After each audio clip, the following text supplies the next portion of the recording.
तकिया कलाम होने चाहिए हम लोगों के। जैसे हैव ए नाइस डे, क्या होगा ऐसे कहने से? आइए थोड़ा सा आज एक पावरफुल बात हम समझे, क्योंकि मुझे लगता है कि हमारी सारी जो पावर है वो हमारी मेंटल पावर है, जो गॉड ने हमें जिससे नवाजा है। और ये एक ऐसी पावर है जिससे हम जो चाहे वो काम कर सकते हैं।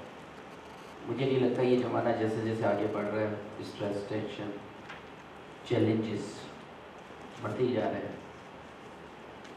तो हम क्या इन चैलेंजेस को ओवरकम कर सकते हैं? क्या इनको रोक सकते हैं इन चैलेंजेस को? मुझे लगता है नहीं रोक सकते। फिर क्या कर सकते हैं? हाँ, मेंटल स्ट्रेंथ बढ़ा सकते हैं। प्रेशर को हम नहीं मैनेज कर सकते, लेकिन हम अपनी मेंटल स्ट्रेंथ को बढ़ा सकते हैं। और ये मेंटल स्ट्रेंथ टीचर्स की बढ़नी बहुत ज़रूरी है, क्योंकि हम लोग जो है लोगों के प्रॉब्लम्स को सॉल्वर है।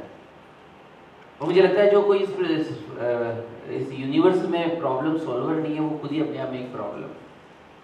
क्योंकि हम सब लोग यहाँ कुछ करने आए हैं, कुछ ना कुछ बेनिफिट करने आए हैं, कुछ ना कुछ लाइफ का पर्पज़ है। सो जब तक हमारी मेंटल पावर है, क्योंकि एक टीचर के पास सोसाइटी में सब लोग एक सॉल्यूशन के रूप में, एक चाबी के रूप में उसे लिखे जाने चाहिए, जो मुझे लगता है, जिसके बाद हर चीज़ का कोई जवाब हो, सोल्यूशन हो। डॉक्टर से बड़ी औकात होनी चाहिए एक टीचर की, पर डॉक्टर की औकात बड़ी हो गई, टीचर की छोटी हो गई। टीचर मास्टर जी बन गए। टीचर ये जब से 150 साल से जब से सिलेबस में बंधे हुए हैं, टीचर्स को बहुत हल्का और मास्टर समझ लिया गया है। लेकिन टीचर तो रिसर्च करने वाला है, टीचर तो नॉलेज के पास बैठा पर्सन है, नॉलेज तो सारी लाइफ की प्रॉब्लम सॉल्व करता है। इसको थोड़ा सा बंद किया जाए प्लीज़, यहाँ कोई बैठ जाए और इसको बार बार इस तरह से खोल देते हैं, इससे डिस्ट्रक्ट। सो कैसे, हाउ इट पॉसिबल, हमारी मेंटल स्ट्रेंथ को हम कैसे बढ़ाएं? कुछ ना कुछ मैकेनिज्म है। मुझे लगता है इस यूनिवर्स में सारी प्रॉब्लम्स रखी हुई है और सारे सॉल्यूशंस भी यही रखे हुए हैं, और हम उन्हें अपनी मेंटल एबिलिटी से पहचान सकते हैं और इन प्रॉब्लम को सॉल्व कर सकते हैं। तो आइए आज मैं आपको आज से करीबन 8 से 10 हज़ार साल पहले ले चलता हूँ। उससे पहले चूँकि हमारा जो थीम था चाणक्य, इसको हम करेंगे, लेकिन आज उससे भी पहले की बात करते हैं, करीबन 8,000 10,000 साल पहले की बात, जो शायद ही आप लोगों ने कभी सुनी होगी, कोई पढ़ी होगी। तो वो बात आज करना चाह रहे हैं, जिससे हमें पता चले कि क्या पावर है हमारे पास। Are you ready for that? तैयार है? तैयार है कि वास्तव में? बताइए, बताइए ना एक बार ताली जाके हम लोग। क्योंकि वो बात आपने सुनी नहीं होगी, क्योंकि एकदम नई, और हर पुरानी चीज़ नहीं है अगर आपने आज पहली बार सुनी है तो। ये बात है करीबन 8 से 10 हज़ार साल पहले, जब राजा जनक को एक सपना आता है। राजा जनक जो सीता के फादर हैं, उनको एक सपना आता है, बड़ा बेचैन कर देने वाला सपना। हिल जाते हैं वो इस सपने के अंदर, क्योंकि डर लगने लगता है, फियर, फ्रस्ट्रेशन, इरिटेशन, भूख, एंगर, हंगर, एकदम बेचैन हो जाते हैं उस रोज, उस रात को। राजा जनक, मुझे लगता है ऐसा कुछ हमारे साथ भी शायद होता ही है। राजा जनक आज बहुत परेशान है, क्योंकि उन्होंने रात को एक भयानक भयानक सपना देखा, और वो सपना इतना टेरिबल था क्योंकि पसीने आ रहे थे, पूरे पसीने से वो नाच चुके थे, क्योंकि उन्होंने सपने में आज ये देखा था कि उनका सारा राजपाट लुट चुका है और वो दर दर के भिखारी बन चुके हैं, और उनको खाने में भी कुछ नहीं मिल रहा और पीने को पानी नहीं मिल रहा, और उनके होंठ और उनका गला और उनकी चक्राग्नि पूरी तरह से सूखी पड़ी है, तिल मिला रहे हैं। और ऐसे में वो जब इस हालत में होते हैं तो उनको घंटों इसको फील करते हैं वो, उफ, हाउ टेरिबल इट इज, कितना मुश्किल और कितना भयानक ये दिन जो राजा जनक ने आज रात को महसूस किया, सपनों में इस चीज को जो महसूस किया, ये कितना टेरिबल और खतरनाक रात थी। राजा जनक ने आज ये महसूस किया था कि भिखारीपन क्या होता है और भूख की तड़प क्या होती है, और जो दास और दासियों के बिना कैसे जिया जाता है। आज राजा जनक को ये एहसास हो चुका था, और रात भर बेचैन रहे, तड़पते रहे। और उसके बाद जब उनको इतनी भूख और इतनी प्यास लगी तो उन्हें खिचड़ी मिली थोड़ी सी प्याले में, कहीं से किसी ने दी, और जब वो बड़ी बेचैनी के साथ वो खिचड़ी खाने बैठे थे तो एक डॉगी आता है और उनकी खिचड़ी लेकर वो भी भाग जाता है, खिचड़ी भी चली जाती है। सोचिए क्या हालत होती होगी जब आदमी को बहुत तेज भूख लगे। ये तो हम खाने को धन्यवाद बोलते नहीं है क्योंकि मुंह मिल जाता है वो। ये तो चीज एक गिलास पानी की कीमत तो हमको तब पता चले जब उस समय पे ना मिले। ये तो हमारे यहाँ फैसिलिटेड है आज। ये तो बांसवाड़ा और बाड़मेर जाके लोगों से पूछो पानी की हैसियत क्या है। हम पानी को पहचानते नहीं, पानी की इंपॉर्टेंस नहीं जानते, पानी को वेस्ट करते हैं, लाइट को वेस्ट करते हैं। असली कीमत तो वो जानते हैं जब वो महरूम रहते हैं चीज़ों से। आज राजा जनक भी महरूम हो गए थे संपत्ति से, जायदाद से, राज्य से, दास से, दासियों से, खाने से, जेवर से, आभूषण से, और उन्हें बड़ी बेचैनी फील हुई। और इतनी तड़पते तड़पते जब वो एकदम से उठते हैं, उनकी नींद खुलती है तो वो पूरे पसीने से नहाए हुए होते हैं। एकदम ठंड के मौसम में आदमी पसीने से नहा जाए, सोचो अंदर से कितना बेचैन हुआ होगा। और उठने के बाद उनके अंदर एक अजीब सी जिज्ञासा जागती है।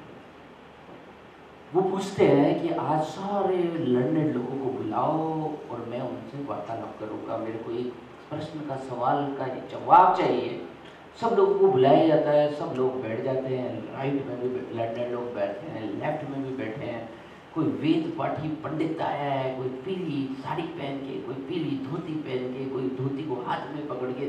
सारे जनकपुरी से सारे लर्नेड लोग आसपास के, तक शिलागुजरी पास में थी तो सब लोग वहां से घूमते घूमते सब उस जगह आकर बैठ जाते हैं। और राजा जनक का एक ही सवाल था कि आप में से कोई मुझे ये बताए कि राजा जनक जो रात में तिल मिला रहा था वो सत्य है, भिखारी हूं मैं, या मैं आज सबके बीच में बैठा हुआ राजा जनक हूं कौन मैं? क्योंकि वो सपनों में भी मुझे वैसा ही फील हुआ था जैसे एक भिखारी को होता है। उतनी तड़प, उतनी बेचैनी और उतनी जिज्ञासा और उतनी फ्रस्ट्रेशन, उतनी इरिटेशन और उतनी हंगर मुझे फील हो रही थी जितना एक जीते हुए भिखारी को होती है। तो मेरा सवाल आप लोगों से ये है कि आप ये बताएं कि राजा जनक हूं कि मैं भिखारी हूं, क्योंकि मैंने वैसा ही महसूस किया है। सब लोगों सकबगा गया, ऐसा सवाल आज तक किसी ने नहीं पूछा था। तो सब लोगों ने बोला राजा जनक, आप राजा जनक हो, आपने सिंहासन पहन रखा है, अच्छे भले हाथ लगा कर देखो आप जनक हो। वो तो झूठा होता है सपना। तो उन्होंने कहा सपने में तो मैंने वैसा का वैसा महसूस किया था जैसे एक भिखारी को होता है।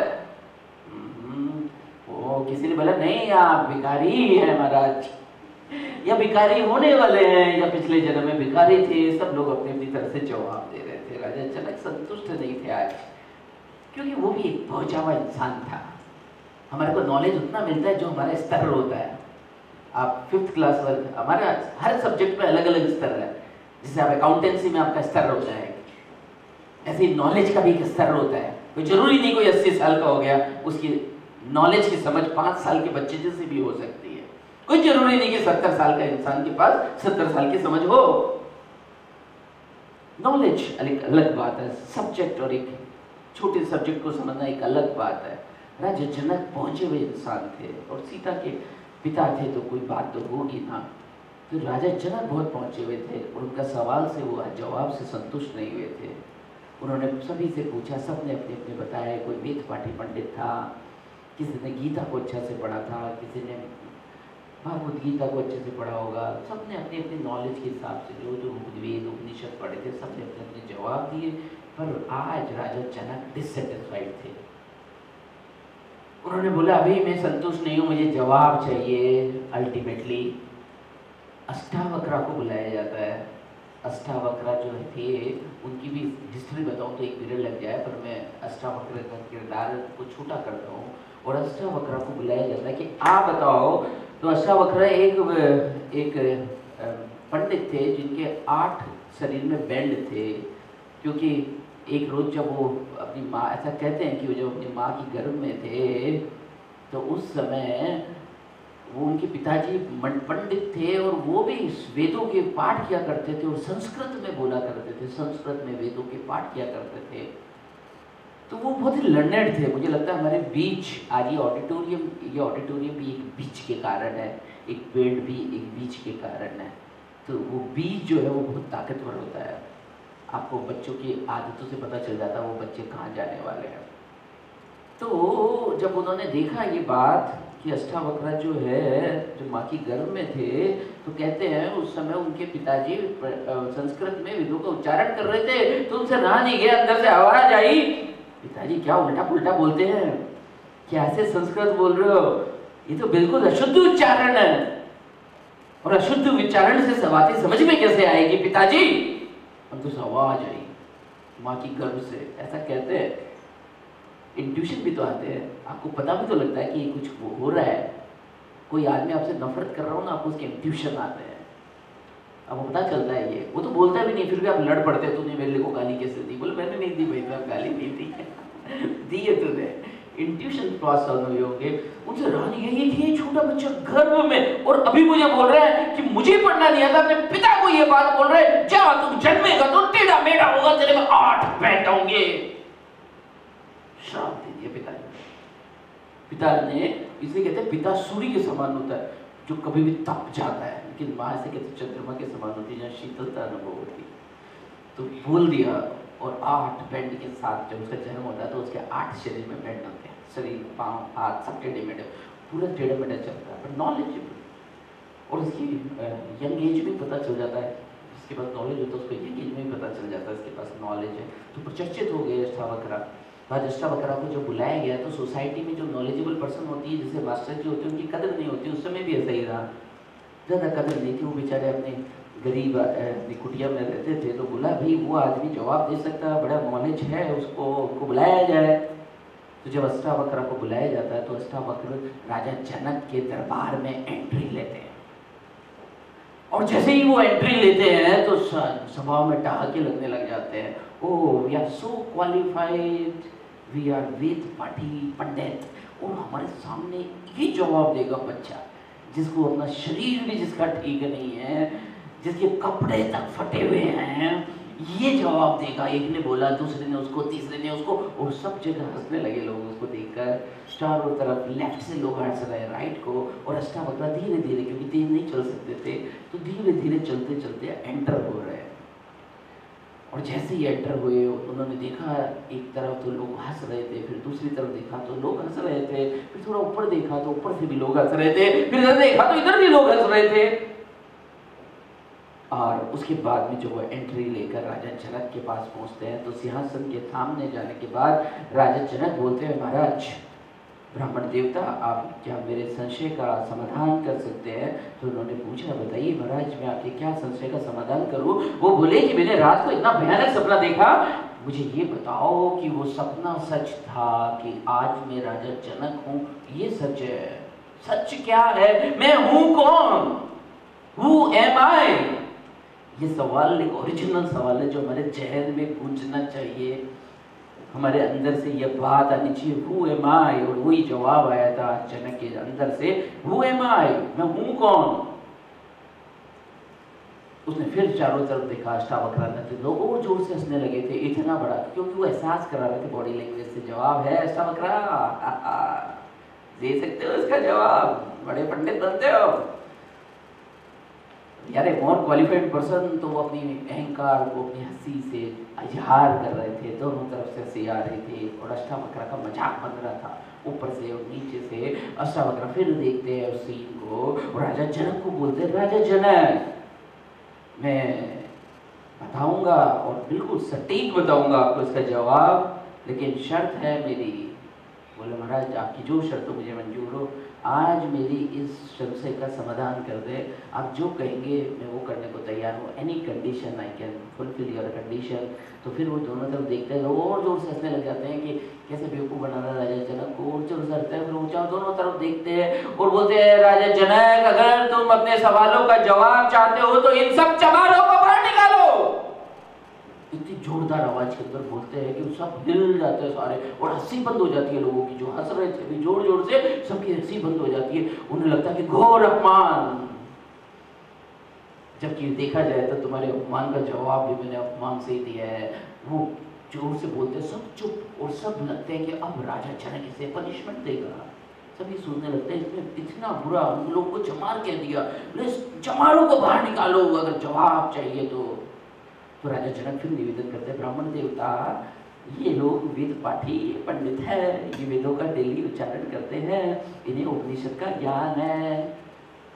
मेरी एक कंडीशन है, अगर आप सवाल का जवाब चाहते हैं तो इन सब चमारों को बाहर निकालो। बहुत सोच समझ के बोल रहा हूं।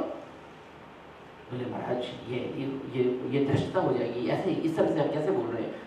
बोले नहीं राजा जनक, तुम मुझसे जो सवाल पूछना चाहते हो वो शरीर से नहीं, ये मन का, ये बुद्धि का, ये आत्मा का सवाल है। और ये सब लोग सिर्फ अभी चमड़ी तक और शरीर तक पहुंचे हैं। ये शरीर और चमड़ी से पहुंचने वाले लोग, ये मेरे पात्र नहीं है, मेरे नॉलेज के कुपात्र है ये लोग, इन्हें बाहर निकालो। आर्ग्यूमेंट इतना स्ट्रॉन्ग था, वास्तव में वो चमड़ी से पहचान रहे थे समग्र, और आधे घंटे से हंस रहे थे तो उसकी चमड़ी और शरीर और उसकी फटी हुई धोती को देखी तो हंस रहे थे। और जब उन्होंने ये सवाल सुना तो राजा जनक को कोई निरुत्तर हो गए कि वास्तव में ये सब लोग इस अष्टावक्र को इसकी शरीर से पहचान रहे हैं। और उन्होंने बोला राजा जनक, अगर मुझसे सवाल चाहते हो तो मैं कुछ गलत बोला हूँ तो बताओ। इन्होंने मेरी पहचान, मेरी हैसियत, मेरी तुलना सिर्फ मेरे कपड़ों से और मेरे शरीर से और मेरी चमड़ी से की है। ये चमड़ी तक पहुंचे हुए लोग हैं महाराज, जी ने मेरी बात समझ नहीं आई। कुछ भी नहीं बोले वो राजा जनक भी कुछ नहीं बोले। सारे पंडित नंबर बाई नंबर, कोई पीली धोती पहने हुए, अपने हाथ पकड़े हुए, कोई सफेद, सब लाइन से निकलने लगे, क्योंकि उन्हें पता था राजा जनक बोले उससे पहले ही अपने को निकल जाना चाहिए। और सारा दरबार खाली हो गया। क्या सीन रहा होगा ना क्या क्लाइमेक्स रहा होगा, अगर इसे फिल्माया जाए तो ज्यादा बहुत मजेदार रहा होगा। उसके बाद वो बोलते हैं राजा जनक, अगर तुम्हें सवाल चाहिए तो आज हमारा समाधान करते हैं इस बात का। राजा जनक, तुम राजा जनक भी नहीं हो और तुम वो भिखारी भी नहीं हो जो रात को जिसकी तड़प तुमने महसूस की थी। तुम इन दोनों से परे हो। तुम एक पावरफुल आत्मा हो और इन सब घटनाओं के साक्षी बनते जा रहे हो। You are not a body, you are beyond the body, beyond the heart, beyond the liver, beyond the kidney. You are more than it. You are more than it. और तुम समझ रहे हो तुम अभी ये हो, तुम थोड़ी दिन बाद यहाँ से कहीं दूसरी जगह जाओगे। तुम मरते कहाँ हो? तुम मरते नहीं हो, तुम डरते नहीं हो, तुम कटते नहीं हो, तुम वापस आते हो और तुम्हारा काम सिर्फ एक्शन करना है और उन्हीं एक्शन के बेसिस पे तुम वापस आते रहते हो। And you all are a powerful soul. अगर ऐसा एहसास हो जाए हम सब लोगों को तो हम ये भेदभाव ना करें, तू हिंदू, तू मुसलमान, तू छोटा, तू बड़ा, तू ज्ञानी, तू अज्ञानी। जब हम इस फॉर्मेट में अपने आपको फील करने लगते हैं तो हम पावरफुल बनने लगते हैं, तब हम शिक्षक बनने लगते हैं, तब हम निरपेक्ष भाव से काम करने लगते हैं, तो हमारी पर्सनैलिटी इंप्रूव होने लगती है। Am I right or wrong? आज का मेडिटेशन इसी बात पे होगा कि मैं आपको सोल का रियलाइजेशन कराना चाहूँगा। सोल का रियलाइजेशन की how powerful we all are, कितने पावरफुल हम सब लोग हैं और कैसे हम हमारी मेंटल स्ट्रेंथ को पावरफुल बनाएं। कल भी बहुत अच्छी टिप्स मैंने आप लोगों को दी थी कि प्रेयर से हम का मतलब होता है हम कर्म के फल को ईश्वर के अधीन छोड़ दें और हमेशा कर्म को अपना धर्म समझ के करते रहते हैं। It's very good way of prayer. हम तो मांगते रहते हैं, मांगने से तो वही भिखारीपन आता है। ईश्वर बोलता है यार भिखारी लोगों, रोजाना प्रेयर जाते होगे, चाहे बद्रीनाथ जावे, चाहे केदारनाथ जावे, सब लोग हाथ जोड़ के कोई कान पकड़ के माफ़ी कर दो, ये दे दो। बोला क्या माफ़ी कर दूं और क्या दे दूं? क्यों मांगते हो? 100 करोड़ से कम तुम्हारा अगर चार्टर्ड अकाउंटेंट हो और ज़्यादा फाइनेंस समझो तो तुम्हारी भाषा में समझा देता हूँ। Minimum valuation is 100 crore which I have given on the first day when you born, and then 1000 crore your heart, feeling, emotions. Every day you may create your emotion, you may create your feeling. 1000 crore property, 1100 crore property you all are having, and still you are begging. कभी कभी दया आती होगी क्योंकि आज भी जब मंदिर गए, हमारे यहाँ कल्चर हमने डेवलप किया कि हम सब लोग जाएं मंदिर, क्योंकि हम सब लोग जब तक मेंटली, क्योंकि सोसाइटी से बहुत लोग बिगड़े हुए हमारे पास आ रहे हैं और हमारे लिए बहुत बड़ा चैलेंज हो गया है कि हम इसमें कैसे एजुकेशन देवें, क्योंकि लोग बिगड़े बिगड़े बैठे हुए हैं, गंदे गंदे होकर आए हैं, तो उनको धुएं कैसे। तो हमने कहा कि हमारे को गॉड की पावर, कुछ पावर चाहिए हमारे को। तो every day there is a culture कि हम जाएँ और गॉड के को फील करें। और गॉड को मानना इसलिए भी चाहिए क्योंकि ये खोपड़ी में जो अहंकार आता है ना, यही ज्ञान के मार्ग में बाधा बनता है। ये जो पावर आ जाती है, जैसे कोई IAS बन गए, कोई RAS बन गए, कोई IPS बन गए, तो पावर आती है, पावर आते ही थोड़ा सा ईगो आता है। तो ये जो मंदिर में जाना है ना, ये ईगो को न्यूट्रलाइज करने का मैकेनिज्म है। बड़ों के आगे झुकना एक अपनी ईगो को न्यूट्रलाइज करने का मैकेनिज्म है। और इसलिए टीचर जो है, जिसको नॉलेज है, नॉलेज में सबसे ज़्यादा प्रॉब्लम ही नॉलेज बोले, ज्ञान की सबसे बड़ी प्रॉब्लम क्या है, तो ईगो है। एक फर्स्ट ग्रेड टीचर बनते ही उसकी पढ़ाई बंद हो जाती है, क्योंकि अब तो मैं गवर्नमेंट सर्विस करूँगा। गवर्नमेंट सर्विस हम सब लोगों की तड़प एक सर्विस और एक पैसे की तरफ ही तो है। इसीलिए तो हम सब लोग गवर्नमेंट टीचर बनना चाहते हैं, जहाँ पढ़ाना ना पड़े और हमारी सिक्योरिटी हो जाए, जीवन को सिर्फ सुरक्षित ही बना लेना चाहते हैं। What about the real knowledge, spread of real knowledge, उसकी चिंता नहीं, उसकी खोज नहीं, सिर्फ सिक्योरिटी चाहिए। सोचिए फिर टीचर ही क्यों बना, फिर और कुछ ही बन जाता, सिक्योरिटी चाहिए। फिर एक अच्छी बीमा पॉलिसी करवा लेता, एक अच्छा एनुअल और एन्युटी प्लान ले लेता, फिर मैं शिक्षक क्यों बना। ये सवाल अपने आप से पूछे जाने चाहिए, व्हाट इज द राइट। और ये जिज्ञासा और ये खोज हर टीचर की हर रोज होनी चाहिए। तो आइए आज इसी चीज को रियलाइज कराते हैं कि we all are very powerful, we need a mental strength. हमारे को प्रेशर जो आते रहे, उसको लोगों के प्रेशर हम एक काउंसलर की तरह काम करें। जो कोई परेशानी में हो उनको हम समाधान देवें, वो तब देंगे जब हमारी मेंटल स्ट्रेंथ पावरफुल होगी, हम पावरफुल होंगे, तब वी कैन। तो आइए थोड़ी देर हम एक मेडिटेशन का अभ्यास करते हैं, थोड़ी देर बच्चे बनते हैं। मेडिटेशन क्या करता है, मुझे लगता है मेडिटेशन हमें हमारा सबसे असली रूप और सबसे असली बना देता है, एक बच्चा बना देता है। बचपना हमारे को फील करवा देता है। आइए थोड़ी देर मेडिटेशन करें और पावरफुल बने। सीधे, सबकी कमर सीधी, सब सीधे बैठे। आइए, वैसे तो किसी इस पे कर सकते हैं, पर मुझे आज इसका कारण बताना है और आपके डाउट सॉल्व करना है, इसलिए मैं कमेंट्री करूँगा और आप सब लोगों को एक अलग दुनिया में और कैसे अच्छे बने हो। दूसरा स्टेप नंबर सेकेंड, क्योंकि जैसे ही बाहर देखते हैं डिस्ट्रक्शन स्टार्ट हो जाता है। कभी हमारे को भगत दिखाई देंगे, कभी मार्चगर्भक दिखाई देंगे, कभी चंद्राकोचर दिखाई देगी, कभी इंद्राणी दिखाई देगी, कभी मैं देखने लगूंगा। क्या करें, आंखें बंद, close your eyes, close your eyes. कुछ वो आँख बंद करते हैं, जो जिन लोगों की बहुत क्रिएटिविटी है, जिन लोगों के बहुत संशय और डाउट हो, उनकी आंखें चपकने लगती है, कच कच कच कच कच। प्लीज धीरे धीरे हम एकदम हमारी आंखें एकदम स्लाइडली, बहुत ज़्यादा प्रेशर में भी नहीं होनी चाहिए। हम इस समय बैठे हैं और हम अपने आप को अंदर उतारने लगे। तो morning time is the best time, meditation with nature is the best way. और जहाँ पे ऑक्सीजन की सप्लाई बहुत हो, क्योंकि पूरी नेचर जो है वो ब्लेस करने को तैयार है। पूरी नेचर आप ब्रीथ भी करनी चाहिए, क्योंकि आजकल लोग को श्वास तक लेना नहीं आ रहा। हम 100% ऑक्सीजन भी सप्लाई नहीं करते। तो हमने डीप ब्रीथ इस दौरान हमारी चलनी चाहिए। और क्या कर सकते हैं, और क्या कर सकते हैं, और मुझे लगता है जो मुझे बेस्ट लगता है वो मैं सब बता देता हूँ। और क्या करें, और मुझे लगता है कि और अच्छा करने के लिए हमें सोल को भी पावरफुल बनाना है और अपने हार्ट को भी। मुझे लगता है सोल के बाद अगर कोई दूसरा नंबर आता है पावरफुल चीज़ जो हमारे पास है, तो माइंड फ्रेश से ज़्यादा मुझे लगता है हार्ट पर। डायमंड की बहुत वैल्यू है, डायमंड की बहुत वैल्यू है। तो जैसे ही हमने हाथ को जोड़ा है, ये डायमंड शेप में हमारा हाथ आ गया है, और वो भी हाथ के आगे कि दिल को हमें प्योरिटी, कोयला काला है लेकिन उससे निकला हुआ हीरा जो है वो चमकता है। तो हमें हीरा बनना है, हमें पत्थर से डायमंड बनना है, कोयले से हीरा बनना है। और हार्ट, ये सब किसको बनाना है, बोला हार्ट को। God but I also need piece, मुझे शांति की भी तलाश है, बहुत डिस्टर्बेंस है मुझे पीस चाहिए, मुझे कूल और कामनेस चाहिए। क्योंकि जब भी मैं कूल और काम होती हूँ तो मेरी क्रिएटिविटी बढ़ती है, मेरे पास नॉलेज आता है, मैं पावरफुल बनती हूँ। Oh you are so great, you are blessing me with a sky blue colour rays. Now sky blue colour rays are showering, are enlightening me.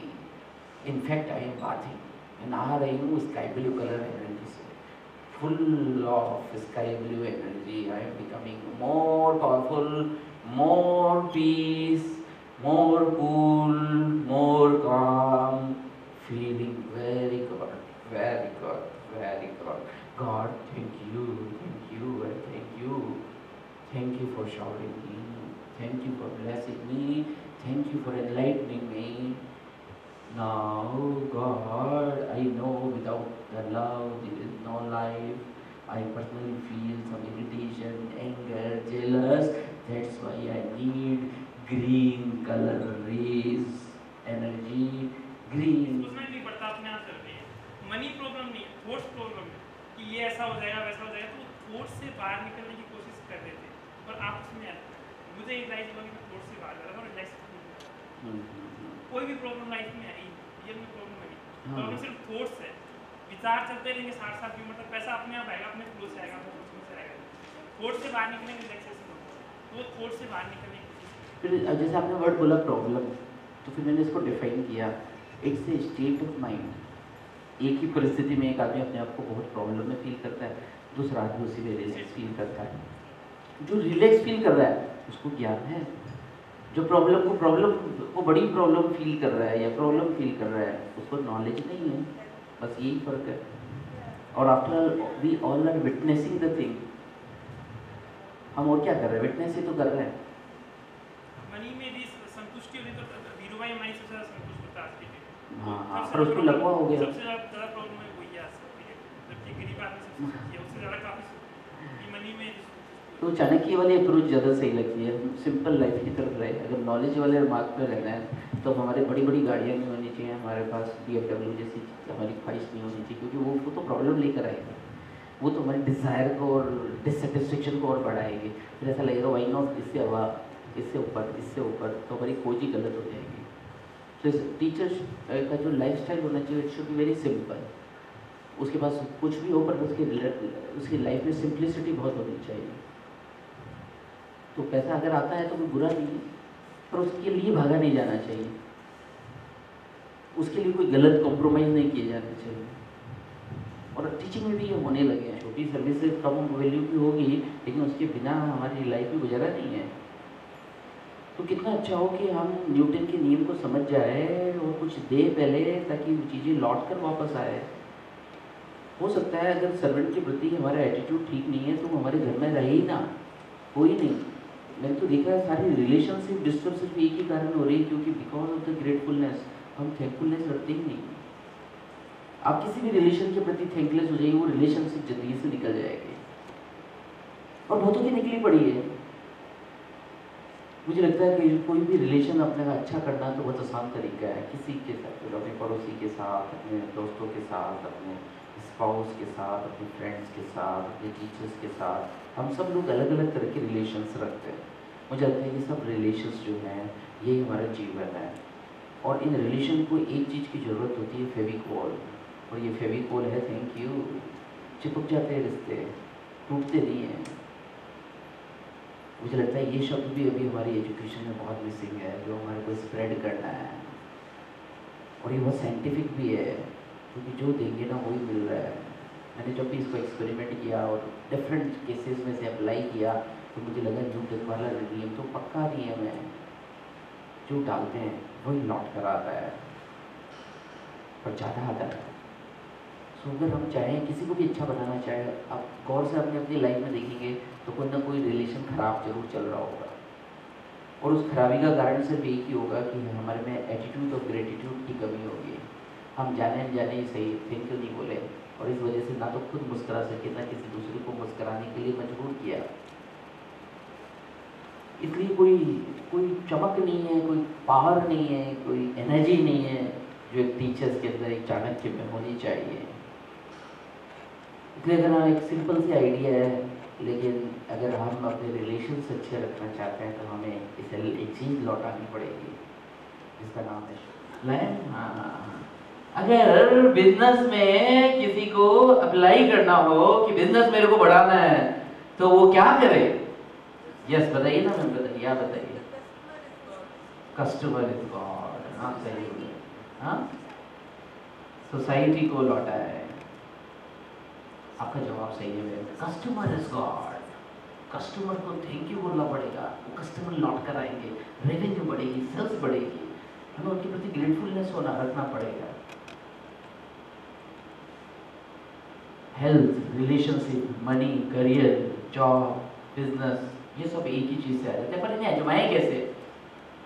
इतना आसान होता तो हर कोई पढ़ा लेता, इतने आसान होता तो सब कोई कर लेते। Thank you thank you thank you, बढ़ जाते हो। पढ़े ऐसे नहीं पढ़ेंगे तो उसका सही तरीका समझा देता हूँ कैसे इसे अप्लाई करें, क्योंकि काम तो बहुत सारे लोग करते हैं, पर ठीक काम कितने लोग करते हैं, और ठीक से कितने लोग करते हैं उस काम को। मुझे लगता है कि इसको ठीक से आजमाने के लिए हमारे को एक नहीं, दो नहीं, 3 बार बोलना पड़ेगा, 3 टाइम्स। कंजूसी से नहीं, हमें हर गरीब आदमी कंजूस है और हर अमीर आदमी दरिया दिल है। तो एक नहीं, कितनी बार? 3 बार। तो जैसे मैंने बोला आपको मैम थैंक यू, तो मैम पहले हंसी फिर सीरियस हो गई। क्यों? अंदर से सवाल है, क्यों? नहीं, फिर मैंने कहा नहीं मैम देखिए आज तो मैं पर्सनली फील कर रहा हूँ, वैसे तो सब अच्छा सुन रहे हैं, पर शायद आप सबसे अच्छा सुन रहे हैं, और ये सुनना बहुत बड़ी ताकत है। लोग सुन नहीं पाते आजकल की दुनिया में। सुनना बहुत ही प्रीसियस थिंग है, और आप अच्छे से सुन रहे हैं, जो एक अच्छी टीचर की क्वालिटी भी है। तो मैम ने आँखों में देखिए हम लोग ये वर्बल कम्युनिकेशन जो कर रहे हैं ना, इससे ज़्यादा कम्युनिकेशन दूसरा कम्युनिकेशन है जो टीचर को समझ लेना चाहिए, क्योंकि आप अभी ये करना तो आपको लगेगा मैं तो सबसे अच्छा पढ़ा के आई, सबसे अच्छी डेफिनेशन बोल के आई, सबसे अच्छी सब करके आई, सारे नोट्स बनवा कर आई, बोर्ड राइटिंग अच्छी थी, फिर भी बच्चों को तो नहीं समझ में आता। ये सवाल आएंगे आपके 2 3 3 4 4 5 5 6 6 साल तक आपके जहन में ये सवाल आते रहेंगे क्या हो रहा है। और अगर 20 साल बाद और 15 साल बाद सीखा तो क्या सीखा फिर?